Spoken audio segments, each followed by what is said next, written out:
The news exploded like a thunderclap across the global stage.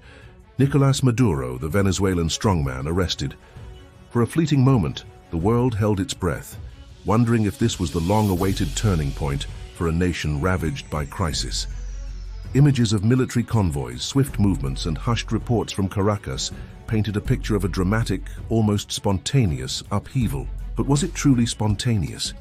Or was this sensational event merely the visible tip of a meticulously planned, deeply hidden strategy, orchestrated from the very heart of Washington, D.C.?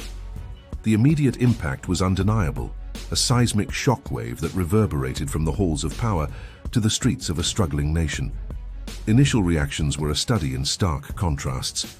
From Washington, D.C., a flurry of carefully worded statements emerged, hinting at a new dawn for democracy, yet conspicuously vague about the specifics of the arrest.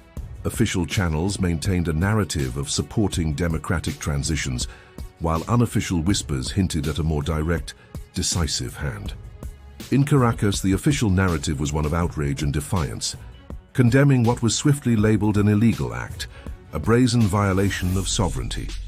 Yet beneath the rhetoric, an unsettling silence from certain factions suggested a deeper, more complex reality. The visual shift from the raw, unconfirmed footage of a leader being apprehended to the polished political pronouncements revealed a stark dichotomy between perception and potential truth. To truly grasp the gravity of this incident, we must first understand the stage upon which this drama unfolded. Venezuela. For years, the nation had been a crucible of political turmoil, economic collapse, and humanitarian despair. Once a beacon of South American prosperity, its vast oil reserves, the largest proven in the world, had become both a blessing and a curse. Decades of political instability, exacerbated by a socialist regime, had led to hyperinflation, mass emigration, and widespread suffering.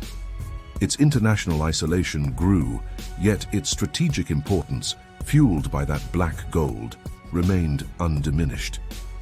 Venezuela was not just a country in crisis, it was a geopolitical prize, a chessboard where global powers vied for influence. The United States' interest in this region is anything but new. The echoes of the Monroe Doctrine, a 19th-century policy declaring the Americas off-limits to European colonization, still resonate, albeit in modern interpretations. Historically, the U.S. has viewed Latin America as its backyard, often intervening, overtly or covertly, to protect its perceived interests or promote its preferred political systems. From gunboat diplomacy to economic sanctions, the pattern of U.S. influence, and sometimes interference, is long and complex. In the context of Venezuela, this historical lens shapes the U.S. perspective, framing the struggle not just as a humanitarian concern, but as a critical test of regional stability and American leadership. Enter the Trump era, a period defined by its unconventional diplomacy, a foreign policy often characterized by bold pronouncements, direct action, and a willingness to challenge established norms. Key figures within the administration, known for their hawkish stances and skepticism of multilateralism, played pivotal roles in shaping the U.S. strategy towards Venezuela. This administration's unique approach, often bypassing traditional diplomatic channels, raised a crucial question. Did this style facilitate, or perhaps necessitate, a hidden strategy when dealing with a deeply entrenched regime like Maduro's? The very nature of Trump's foreign policy, unpredictable and often unilateral, made such a covert operation not just plausible, but perhaps even characteristic. In the immediate aftermath of the arrest, initial suspicions began to surface, like ripples in a calm pond. The speed and apparent precision of the operation, coupled with the lack of clear, detailed information, felt too clean. Anomalies in the official reports, subtle inconsistencies in the reactions from various international actors, all whispered of something more profound at play.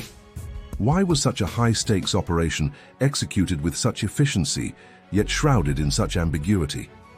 These unanswered questions fueled a growing curiosity. What were the true motivations behind such a bold, potentially world-altering move? The stage was set, the players in motion, and the strategic underpinnings of this dramatic event were just beginning to reveal themselves. Beyond the headlines and the immediate shockwaves, the Maduro arrest was less about a single dramatic event and more about a calculated maneuver within a larger geopolitical game. The core motivations driving U.S. engagement in Venezuela extended far beyond superficial political grievances, delving deep into strategic imperatives. Foremost among these was oil and energy security. Venezuela, with its colossal proven oil reserves, represents a critical piece on the global energy chessboard. Any disruption or conversely, any stabilization under a favorable regime could send ripples across international markets, impacting everything from gasoline prices to geopolitical alliances. The US has always sought to ensure stable energy supplies and prevent hostile actors from controlling such vital resources. Secondly, regional stability and influence were paramount. The prospect of a perceived failed state, or a hostile Russian and Chinese-aligned actor on the American continent's doorstep was a significant concern for Washington. A chaotic Venezuela, exporting instability and mass migration, threatened the delicate balance of power in Latin America. Preventing such a scenario and reasserting US influence in a region historically considered within its sphere became a key strategic driver. This wasn't just about Venezuela. It was about the broader message it sent to other nations in the hemisphere.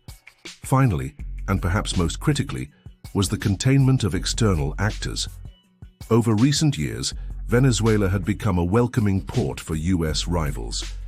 The growing presence and influence of Russia, China, and even Iran in Caracas were not merely economic partnerships. They were seen as strategic inroads into America's backyard. Russian military advisors, Chinese financial lifelines, and Iranian oil tankers represented a direct challenge to US hegemony in the region.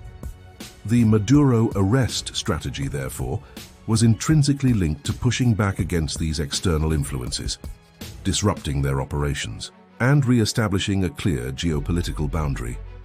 Visually, one could imagine abstract representations of the American continent, with tendrils of red, yellow, and green extending from beyond its borders, now being decisively cut back. The evolution of US policy towards Venezuela had been a gradual but persistent escalation. It began with economic sanctions, targeting individuals, entities, and entire sectors, designed to cripple the regime financially and politically. While these measures exerted immense pressure, they ultimately proved insufficient to dislodge Maduro. The limitations of traditional diplomatic and economic pressure became strikingly evident. Sanctions, while painful, often allowed regimes to consolidate power by blaming external forces, thereby fostering a siege mentality among their populace. This realization paved the way for a shift, a move towards more aggressive measures, including the introduction of the concept of pre-negotiation or secret negotiations, back-channel discussions that often precede more overt actions, laying the groundwork for a potential regime change or a significant political reorientation. This transition inevitably led to the enhanced role of intelligence and covert operations. While publicly denied, intelligence agencies likely played a crucial part in gathering actionable intelligence, mapping the regime's vulnerabilities, and shaping the operational environment for any future intervention. Such operations, by their very nature, exist in the shadows, operating outside public view, and often pushing the boundaries of international norms. The ethical and political complexities are immense, yet in the high-stakes world of geopolitical maneuvering, they are often considered necessary tools when conventional methods fail. Within the centers of command in Washington, D.C., a constellation of key players and strategists were deeply involved in shaping the Venezuela policy. Figures within the State Department, the National Security Council, and various intelligence agencies collaborated, their expertise converging on the problem of Maduro's continued rule. The interplay between political objectives, such as restoring democracy or securing oil supplies, and the capabilities of intelligence agencies was constant. Decisions made in the Situation Room or in clandestine meetings had direct implications for the covert operations unfolding thousands of miles away in Caracas. The hidden strategy began to unveil itself through initial indicators that, in hindsight, pointed towards a long-term coordinated plan. Unusual diplomatic maneuvers such as sudden withdrawals of envoys or unexplained shifts in regional alliances, hinted at deeper machinations. Military exercises in the Caribbean, described as routine, took on new significance when viewed through the lens of a potential intervention or disruption. These were not isolated incidents, but rather dots connecting to form a larger picture, a meticulously crafted web of influence designed to achieve a specific geopolitical outcome. The Maduro arrest, therefore, was not merely a reaction. It was a carefully timed, crucial step in a much grander design, fair testament to the cause and effect relationship that underpins all significant geopolitical events. The full scope of this integrated strategy, encompassing economic, diplomatic, and covert tools, was beginning to emerge, setting the stage for its dramatic consequences. The Maduro arrest served as the critical juncture, the moment when the meticulously planned hidden strategy shifted from preparation to execution. This grand design, far from a spontaneous reaction, was a carefully orchestrated sequence of events aimed at achieving several long-term objectives for the United States regarding Venezuela. At its core, the strategy sought to dismantle the existing socialist regime, restore a democratic government aligned with U.S. interests, and crucially, re-establish access to Venezuela's vast oil reserves under a more favorable political climate. It represented a bold move to reassert American influence in a region increasingly courted by rival global powers, and to prevent Venezuela from becoming a permanent outpost for adversaries. The arrest itself was a tactical victory, designed not just to remove a leader, but to trigger a cascade of internal dynamics and external pressures that would fundamentally alter the nation's trajectory. The immediate aftermath of the arrest plunged Venezuela into a state of intense internal flux. The removal of Maduro, whether temporary or permanent, created a power vacuum that unleashed a torrent of political maneuvering among the remaining factions. Supporters of the government, disoriented and leaderless, faced a critical choice: resist, negotiate, or dissolve. Meanwhile, opposition forces, galvanized by the development, sought to consolidate power and establish a transitional government. Caracas, the nation's political heart, became a focal point of contention, with control over key institutions and infrastructure, particularly the crucial oil and energy facilities, becoming paramount. The strategy aimed to leverage this internal chaos, turning it into an opportunity for a swift and decisive transition. For the Venezuelan people, the consequences were profound, oscillating between hope for change and the grim reality of continued instability, their future hanging precariously in the balance as external forces continued to play their hand. Beyond Venezuela's borders, the ramifications of this audacious strategy rippled across the hemispheric geopolitical landscape. Neighboring countries, particularly those grappling with their own internal political and economic fragilities, watched with a mixture of apprehension and opportunistic calculation. The balance of power in Latin America, already a complex tapestry of alliances and rivalries, underwent a significant shift. Countries that had aligned with the US found their positions strengthened, while those with sympathies for the socialist regime faced increased pressure. The strategy effectively redrew certain regional fault lines, forcing nations to re-evaluate their foreign policy stances and potentially align more closely with Washington's vision for the continent. It was a clear signal that the US was prepared to exert its influence decisively, reshaping the dynamics of the entire hemisphere.